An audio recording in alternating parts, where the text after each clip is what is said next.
자, 그 다음 이제 80년대부터 80년대 한 중반, 그러니까 그 올림픽 이후부터라고 하는 게 더 낫겠죠. 이후부터 90년대까지는 어떤 시대였느냐? 자, 생활체육의 본격화. 그러면은 갑자기 뭐 사상 체제 경쟁을 한다, 뭐 군사 정권이다, 뭐 우민화 정책이다 했는데 갑자기 왜 생활체육? 이건 뭐지? 자, 88년도에 올림픽을 마치고 났더니, 자, 여러분들이 지금 공부하고 있는 이 동네가 바로 80년대, 86년도 아시안 게임 준비부터 88년도 올림픽이 끝날 때까지 만들어진 동네죠. 몰판이었어요. 실제로 이 학교 생길 때 여러분들의 아주 선배님, 그러니까 선생님의 선배님들, 이 학교 처음 이 자리에 지어질 때를 얘기해보면 아무것도 없었대요. 아무것도 없었대요. 진짜 허허벌판이야. 근데 86년도 아시안게임, 88년도 서울올림픽을 준비하면서 이 동네가 이렇게 발전한 거예요. 지금 그 80년대 모습 그대로 계속 이어져 오고 있어요. 그 80년대 모습에서 바뀐 거, 저 주공 아파트가 없어지고 저기 큰 아파트가 사거리에 생긴 거 정도일 거예요. 지금 그거 빼고는 크게 바뀐 거, JYP 건물 들어간 거 정도? 그 이외에는 크게 바뀐 게 없어요, 이 동네는. 자, 이 시기에, 딱 이 시기에 이 동네가 발전합니다. 그러면 왜 갑자기 생활체육이라는 게 튀어나왔느냐? 자, 이만큼 발전했어, 이 동네가. 그쵸? 그건 뭐냐? 정부가 일부러 발전시킨 것도 있지만 우리나라가 80년대 급성장합니다. 공업화 사회로 들어서면서 70년대까지 농업화 사회였어. 1차 산업을 벗어나죠. 그런데 성우 가공, 우리가 경상도 지역에서, 여러분들이 어렸을 때 사회 시간에 배웠는지 모르겠는데 경상도 구미 이쪽 지역에 원단, 섬유, 원단 만드는 공장이 커지고, 그러면서 그거를 수출해서 그 수출한 돈으로 점점 공단들이 많아져. 여기저기 바닷가와 배가 쉽게 들락거리는 여기, 그 수도권에는 인천, 남동공단과 인천항, 부산, 대구의 공단, 그리고 부산의 항만, 또 2000년대 이후에는 이제 평택항, 서해안에다 중국하고의 교육이 커지니까 평택항도 만들었죠. 그런 식으로. 그리고 저기 전라도 쪽에, 전라도 호남 지역에는 또 목포, 여수, 항구를 만들고 수출을 막 키워갔어요. 그래서 공업사회가 됐고, 공업사회가 된 만큼 경제가 기하급수적으로 빠르게 성장했다. 그리고 그때 벌어들이던 돈들, 그리고 그때 그 산업의 커짐을 사용해서 외국을 설득해서 아시안게임과 올림픽까지 치를 수 있었어요. 자, 그래놓고 났더니, 이렇게 발전하고 났더니, 그러면은 올림픽 딱 끝났더니, 자, 문 닫아가라, 그만하자 운동 할 수 없죠. 지어놓은 게 얼마인데. 요즘 돈으로 경기장 하나 지으려면 최소 2천억 듭니다. 최소가 2천억. 경기장 하나 짓는데. 이런 종합운동장은 더 많이 들죠. 그거 말고 그냥 각 종목별 전용 경기장, 종목별 전용 경기장 하나 짓는데 보통 2천억이에요. 근데 그 당시에 뭐 그 정도 돈은 아니었어도 물가를 생각하면 엄청 큰 돈이었겠지. 근데 그렇게 지어놓고 올림픽 끝났다고 문 닫아주세요, 자 잠시는 불 닫고, 이럴 순 없잖아. 자, 그래서 머리를 굴려왔어. 이걸 어디다 이용하지? 도대체? 선수들이야 이용하는데, 선수들이 매번 다 전국에 있는 선수들이 다 서울까지 올라가서 운동할 것도 아니고 뭐 하지? 경제력이 어느 정도 받쳐주는 선진국들을 보니, 중진국들을 보니, 경제력이 좋은 사람들은 운동을 열심히 하더라고. 왜? 오래 살고 싶으니까 약 먹고 병원 가기 전에 건강한 게 우선이라고. 그래서 운동을 열심히 하더라. 그래, 우리 이거 그냥 놔두지 말고 선수들이 이용할 때 빼고 남는 시간은 다 생활체육 프로그램을 운용하는 걸로 바꾸자. 그렇게 그리고 이러한 계획은 올림픽이 개최 끝나기 전에 이미 지어질 때부터 계획은 있었어요. 경제력이 그만큼 경제가 우리나라가 성장하고 있었어요. 그래서 우선은 자, 이렇게 인프라가 기반 시설이 확보가 되니까 훨씬 더 수월해지지. 사람들한테 설득하고 이거 하세요라고 하고.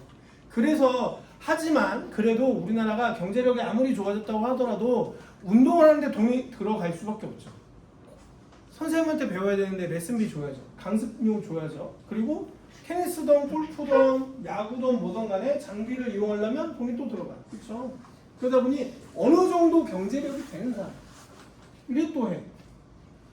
자, 그래서 우선은 이 잠실 주변 경기장들을 중심으로 해서 이 동네 지금도 잘 살지만 그때도 이 동네 살면 잘 사는 사람들이었어. 어느 정도 사는 사람들. 그래 이 사람들이 돈을 내고 강습을 다니고 운동을 하죠. 지금도 올림픽공원의 수영장에서는 시합이 없는 날은 일반인들이 아침부터 새벽부터 저녁까지 생활체육 프로그램이 강습을 받고 있죠. 수영. 테니스장도 마찬가지고. 그리고 이 공원은 누구나 개방되어 있어서 산책하고 다니고 러닝 뛰고 하죠. 자, 그렇게 인프라가 생겼으니 생활체육을 당연히 할 수밖에 없는 거야. 인프라가 생겼으니 생활체육을 할 수밖에 없어요. 자, 그런데 여기에 70년대부터 올림픽 하기 전까지 80년대 중반까지 나라가 전문 체육을 멱살 잡고 하드캐리 했다고 했어. 그런데 생활체육도 우리가 80년대 선진국은 아니잖아요. 근데 어쨌든 인프라가 있으니 하게 했는데 돈 있는 사람만 하려니 많지는 않아. 수익이 높지 않아. 어쨌든 사람들한테 생활체육을 터뜨려야 돼. 그러면 나라가 그거를 국가가 수업 시간에 체육을 여러분들 운동하는 사람의 개념으로 생각하지 말고 그냥 일반인이었다. 운동 안 했다. 를 생각했을 때 초등학교, 중학교, 고등학교 때 체육 교과서 생각해봐. 그거 본다고 운동이 저절로 잘해지진 않지. 결국 어딘 가서 배워야 돼. 근데 그때는 그러려면 또 돈이 있어야 돼. 그런 상황에서 생활체육이 무엇인지, 생활체육이 왜 중요한지, 무엇인지, 왜 중요한지, 어떻게 해야 되는지를 이해해야지 할 수 있어. 사람의 기본적인 생활 패턴을 보자고요. 내가 어디를 가서 경험하기 전에 그게 반복적으로 수행되게 가지. 갑자기 어느 날 나 이거 해야지 해가 그거 갑자기 막 하진 않잖아요. 한번 맛을 봤는데 재밌다. 또 가야지 하다가 그게 자기 취미로 바뀌고 취미가 특기로 바뀌고 특기가 어느 날 갑자기 더 커질 수도 있는 거예요. 이렇게 패턴이 있단 말이에요. 그러니 생활체육을 겪어보지 않은 사람이 그걸 알 수가 없잖아. 그렇죠? 그러면 그걸 교육시키거나 그걸 보급할 수 있는 어떤 특정한 조직이나 단체가 있으면 좋겠다. 근데 대한체육회는 어떤 단체야? 전문체육을 기르는 단체야. 그래서 반대되는 게 전문체육 말고 생활체육을 보급하고 알리고 지식을 쌓는 곳이 생겼으면 좋겠다. 그래서 국민생활체육협의회도 이때 생깁니다. 지금은 다시 통합됐죠. 왜 통합됐느냐? 간단해. 해외에는 이런 개념이 없어.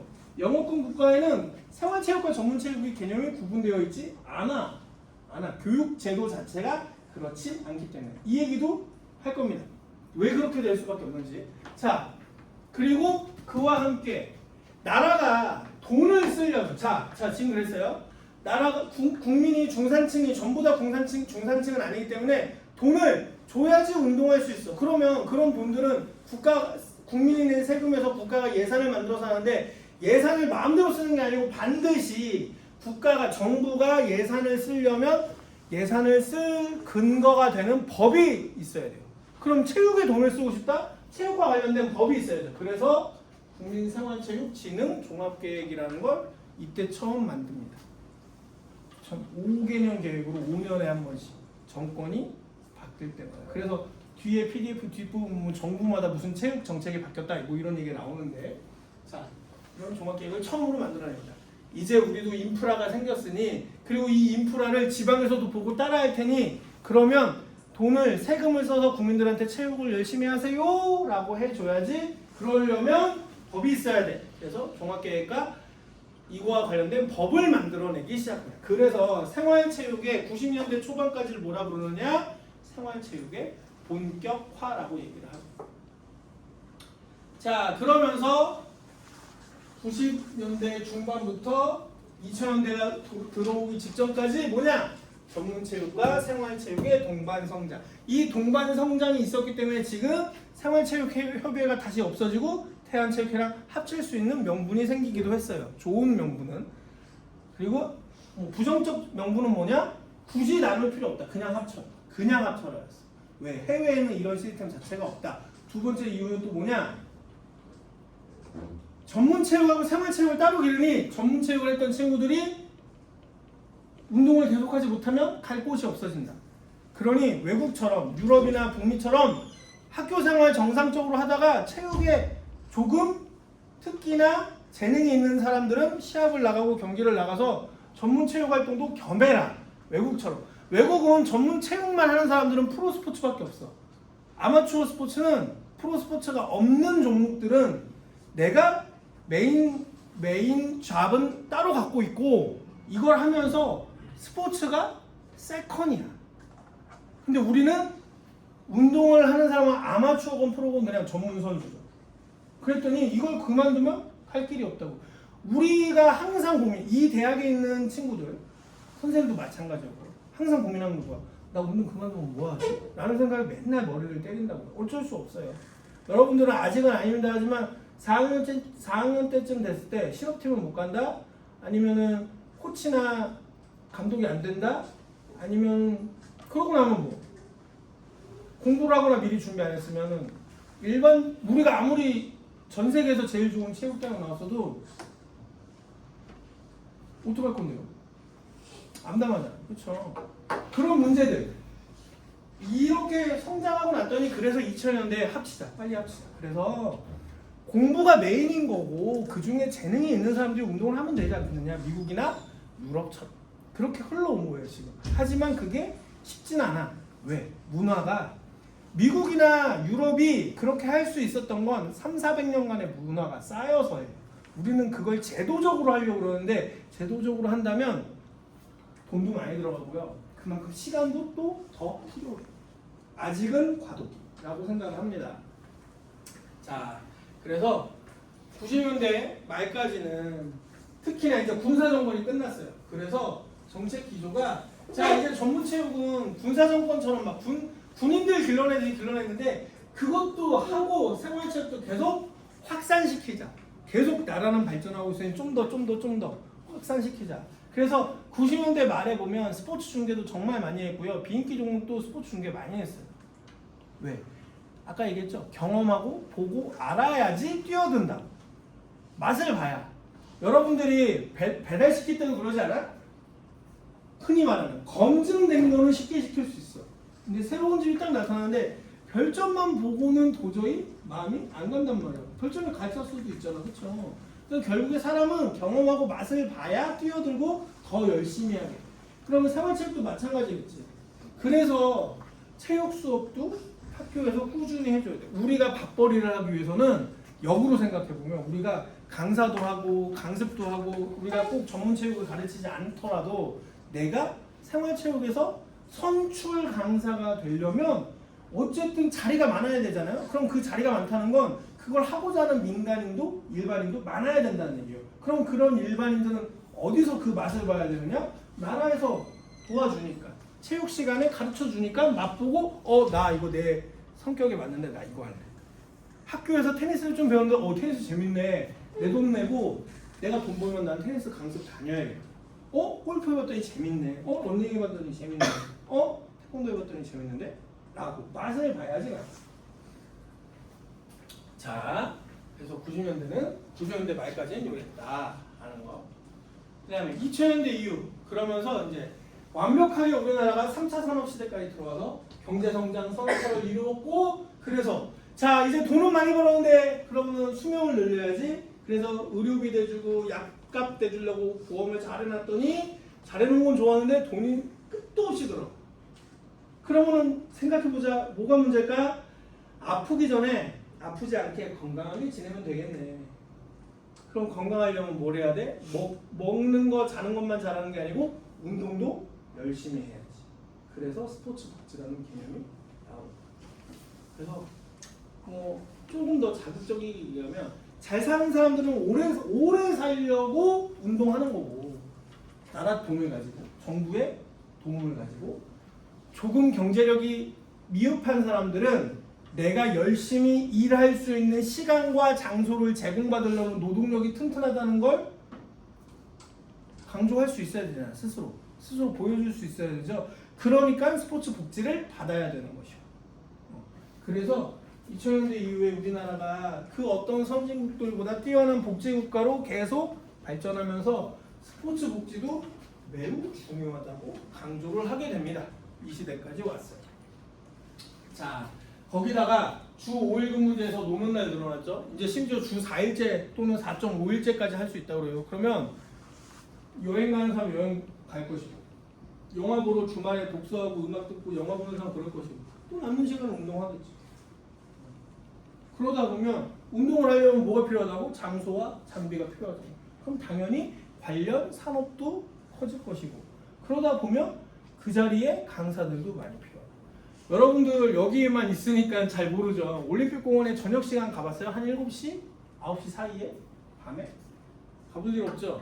가보면 이 중에 육상부 있어요? 손 들어봐. 단거리, 중장거리 있다. 손 들어. 한 명? 2명 정도 있는 것 같은데, 육상은 과거를 생각해봐. 민간인들한테, 일반인들한테 뭘 가르칠 수 있다고 생각해 본 적 있어? 없지. 근데 올림픽공원 가보면 육상 출신 선수들 여기서 강습하는 사람 많아. 레슨으로 런닝 크루가 많아지면서 육상도 이제는 일반인들한테 코치가 될 수 있다고. 일반인들한테 그런 시대가 돼버렸어요. 실제로 선생님도 깜짝 놀라서 이 정도까지일까 했더니 올림픽공원 너무 크잖아요.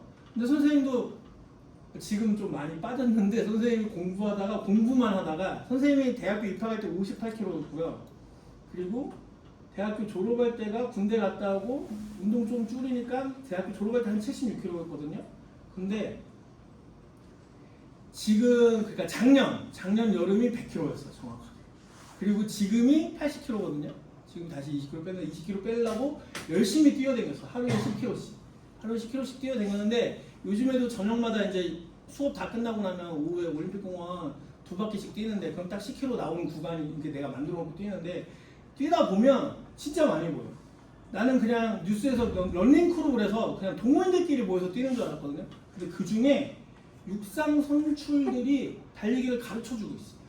근데 그거를 공짜로 하지 않아. 프로들끼리 모아서 삐비내요. 그러면 자, 육상 선수들이, 나는 우리나라 종목 중에 제일 안타까운 종목 중에 하나를 육상으로 봐요. 왜? 가장 기초 종목이고 가장 많이 선수를 길러내고 있음에도 불구하고 차후에 생각보다 진로가 없어. 근데 이게, 이 러닝이라는 지금 이 유행이 비즈니스적으로 계속 커진다면 자리가 늘어나겠죠. 태권도처럼. 태권도도 올림픽 나가고 아시안게임 나가는 선수들끼리만 생각을 하면 저게 무슨 돈거리야 하겠지만, 여러분들 잘 알죠? 동네 나가면 도장이 즐비하고, 우리 학교에도 태권도 학과가 따로 있죠. 이 친구들 졸업하면 다 사범 자격증 따갖고 생활체육 자격증 따서 도장 차리고 자기 자영업 비즈니스 한다고. 근데 그런 게 이 대학에서 배출되는 학생들은 자연스러울 수 있어요. 여러 가지 선택지 중에 하나 있는 게 당연할 수 있어야 된다. 근데 내가 지난 OT 때 간단히 얘기했죠. 우리나라가 스포츠 클럽 제도로 바꾸려고 하는 것. 지금 현재 전국에 300개밖에 안 되지만 나라에서는 10년, 20년 내에 10,000개, 30,000개까지 늘리려고 한다. 그러면 종목이 클럽당 무조건 5개를 유지해야 되는데, 그러면 최소한 종목을 막론하고 지도자는 20만 명까지도 필요해집니다. 그러면 충분히 각 종목마다 우리가 졸로 가고, 지금 여러분들 선배들까지는요, 코치 감독 아니면은 실업 선수가 되지 않는 이상 대부분이 아예 체육과 관계없는 일을 하고 살아요. 근데 여러분들 세대부터는 체육과 관계된 일을 할 수도 있다. 유지할 수도 있다. 무엇 때문에? 정부에서 이걸 계속 강조하고 있습니다. 민간인이라니까 이상하다. 자, 일반인들도 그것도 이상해. 스포츠는 뭐 엄청나게 다른 건 아닌데, 자, 일반인들, 체육을 전문으로 하지 않았던 사람들도요, 선출한테 배우는 걸 좋아할까? 그냥 일반인인데 자격증 따서 하는 강사한테 배우는 걸 좋아할까? 당연히 선출이야. 당연히 선출이에요.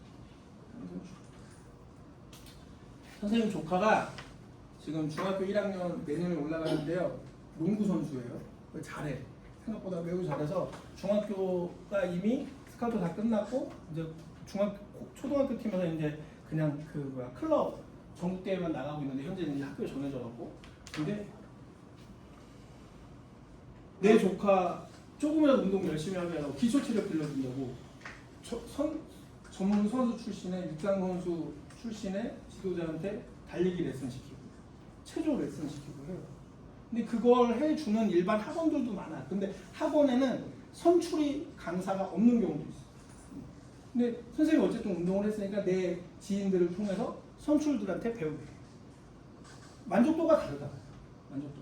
선출이 아닌 사람이 가르치는 것과 물론 지식은 선출이 아닌 사람이 또 공부를 열심히 해서 공부를 더 열심히 해서 잘하는 경우도 있어요. 지식 수준 높고 하는 경우도 있고 지도도 잘하는 경우도 있어. 하지만 사람들이 일반적으로 대체로는 선출한테 배우는 거 되게 좋아하는 경우들이 많아요. 그러면 그것만 모아도 여러분들이 잘 공부하고 자격증을 잘 따서 준비를 한다면 갈 길이 생각보다 여러분들 선배 시절보다는 선생님이 살던 시절보다는 열려있다. 전문체육 했던 친구들. 여러분들 선배들 중에 이런 케이스도 있어요.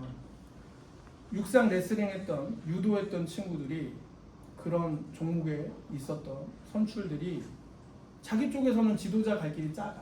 그런데 어렸을 때부터 대학교 졸업할 때까지 배운 게 웨이트 트레이닝하고 컨디셔닝이에요. 몸을 어떻게 관리해야 건강 만드는지를 알아. 그랬더니 생활체육 자격증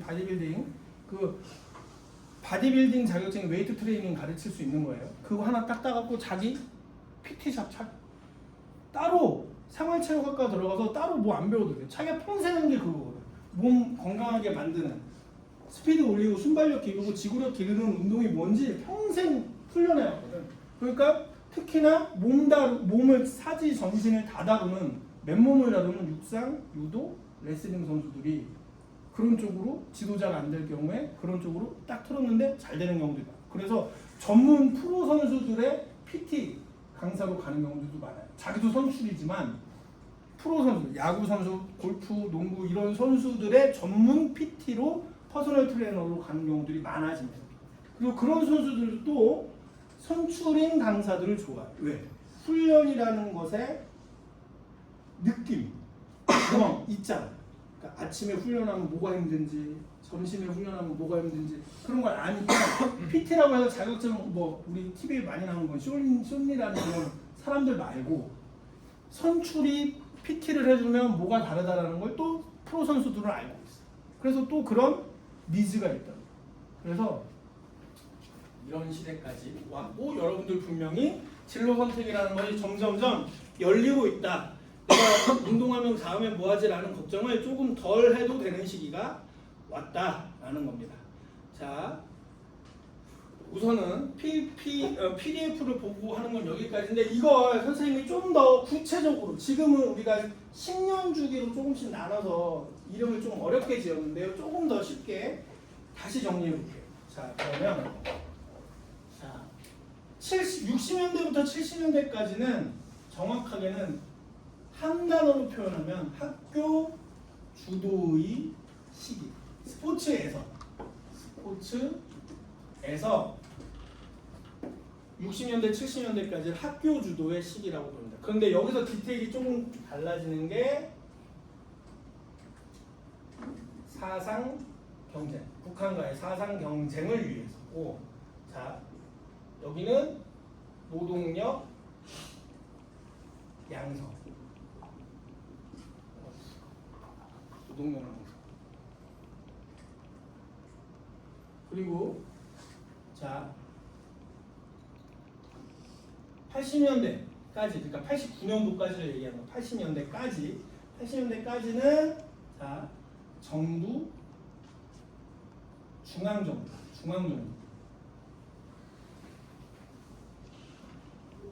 중앙정부 주도의 시기. 좀 더 간편하게 정리하는 거예요. 이 용어가 어려운 거 빼고 중앙정부 주도의 시기. 군사정권이었고, 그리고 나라에서 문화체육관광부를 체육부를 만들어서 전문체육을 멱살 잡고 캐리하던 시대.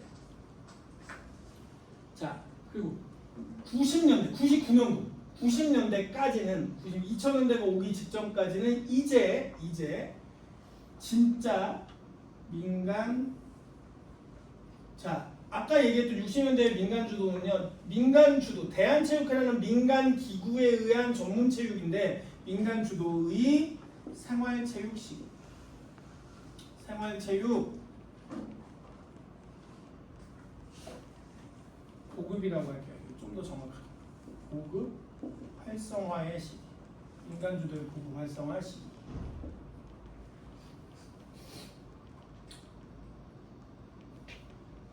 자, 그 다음에 2000년대, 2009년도까지 얘기하는 거예요. 2000년대까지는 민간 주도의 스포츠 시장 도입의 시기예요. 도입의 시기. 여기서 조금 이제 말이 바뀌죠. 자, 이거를 생각하자면 지금 크게 보면 2000년대 이후는 이렇다고 하는데 이걸 좀 더 잘게 쪼개보는 거야. 잘게 쪼개보면 자, 민간, 자, 99년도를 넘어서서 2000년대 10년, 2010년도까지는 스포츠 민간 주도의 스포츠 시장 도입이 시기. 기업들이 스포츠가 돈이 된다. 돈이 되네. 우리도 정부가 생활체육 시키는 거, 전문체육 시키는 거 말고 기업들이 돈벌이를 스포츠를 하면 좋겠다라고 해서 막 대기업들이 뛰어들기 시작한 거야. 근데 그 이유가 있어요. 자, 여기 우리가 체육 근현대사 자료에서 아직 정리를 안 하는 이유는 역사를 정리하려면 최소 100년 지난 뒤에 정리할 수 있어요. 근데 아직 채 20년이 안 됐잖아요. 20년, 25년밖에 안 되기 때문에 명확하게 정리를 아직은 못하는 건데 왜? 관계자들이 다 살아있고 이를 아직도 활동하고 있기 때문에 역사로 정리를 못하는 것 뿐이에요. 자, 그래서 어쨌든 우리는 흐름은 알아야 되니까 2009년도, 99년도부터 2009년도까지는 왜 이렇게 보느냐? 이때는 이유가 있어. 첫 번째, 90년대 말에 IMF가 왔다가 박찬호나 박세리 같은 해외로 처음 나간 스포츠 스타들이 외화를 벌어오기 시작했다. 달러를 벌어오기 시작했다. 그걸 보고 기업들이 스포츠가 미국에서나 가능한 줄 알았어. 유럽에서나 가능한 줄 알았어. 광고 붙이고 홍보 붙여서 선수들을 스폰서십 해주는 게 돈이 된다는 게 외국에서나 가능한 줄 알았더니 우리나라도 되는구나. 그래서 대기업들이 뛰어들기 시작한다. 그래서 민간 주도의 스포츠 시장 도입의 시기라고 보는 거예요. 그리고 두 번째 사건이 뭐냐? 월드컵. 한일 월드컵이 열리면서 대기업들이 올림픽이나 월드컵 같은 대회에 스폰서를 와장창 하면 그게 나중에 홍보 효과로 되돌아와서 돈이 크게 벌린다는 걸 알아버렸어요. 우리나라의 SK텔레콤하고 KT가 이만큼 성장했던 것은 2002년도에 월드컵이 굉장히 큰 기점이 됐다. 자, 그래서 민간 주도의 스포츠 시장 도입의 시기라고 합니다. 그러면 2010년대, 2019년도까지쯤 20년이 되기 직전에 이 시기는 뭐라고 그러냐? 자, 소비 시장 주도. 여기는 기업들이 막 이제 자, 여기 2000년대 초반은 기업들이 스포츠 시장을 주도합니다. 기업들이. 즉 공급자가 주도하는 시기예요. 공급자의 주도. 근데 여기 2010년대는 소비자가 주도하는 스포츠 시장. 소비자가 주도하는 스포츠 문화. 왜 그럴까? 왜? 이 시기에는 뭐가 생겼길래? 2010년도 때부터 2019년도는 뭐가 있었길래 갑자기 기업 주도에서 소비자 주도로 바뀌었을까? 어떤 역사적 흐름이 있었을까? 스마트폰이 생겼잖아요. 스마트폰. 예전에는 돌아다니다가 우리 여기 구청에서 운영하는 문화센터가 있지. 그래서 누가 만들어줘야지 갔어. 근데 이제는 만들어져 있으면 스마트폰으로 다 검색해서 내가 찾아가고 마음에 안 들면 별점 캐러 날리고 그렇죠. 그렇게 하는 거잖아. 즉 소비자가 자기 경험에 의해서 시장을 주도할 수 있게 된 거야. 공급자가 주는 것만 비싼 돈 주고 사는 게 아니고 내가 가격을 결정하겠다. 내가 품질을 결정할 테니 니네 만들어만 줘. 라는 시대가 된 거라고요. 이게 그래서 소비자 주도, 소비시장 주도의 시기. 2010년대, 2019년도까지 2010년대 스마트폰이 우리나라 시장에 들어온 거 2010년도거든요. 정확하게 2010년도, 2009년도 이렇게 됐다. 그럼 지금은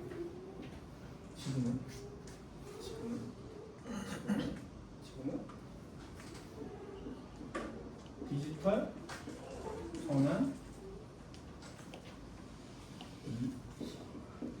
자, 스마트폰이 있었기 때문에 무조건 디지털은 아니에요.